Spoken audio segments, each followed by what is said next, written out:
Hej og velkommen til. I dag der har jeg hævet den allernyeste store pizzagrill, vi har fra Hvidt. Yep, Rotante hedder den. Den har et roterende pizzasten indeni, så man skal ikke vende sin pizza undervejs, og den får en ens afbaning hele vejen rundt. En pizzaovn som den her er toppen af poppen inden for udendørs gaspizzaovne.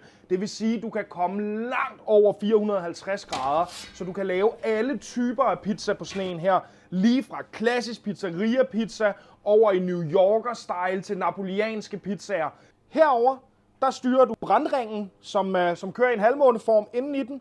Den bagerste gasregulator her, der styrer du undervarmen, den flamme, som der er under din pizzasten. Den sidste knap hernede, den styrer, at din sten kører rundt, så den kan du tænde og slukke, som du vil. Den kører med 4 gange AA-batterier på selve rotisseriet, og så skal der også et lille batteri op i gastænderen. Så 5 batterier bruger den. Men der er også ledninger med, så du kan bruge den uden batterier i en helt almindelig stikkontakt. Det gør den ekstra transportabel. Den bliver selvfølgelig varm ovenpå, men altså, den står og brænder ved over 400 grader nu, og jeg kan røre ved toppen, uden det gør noget.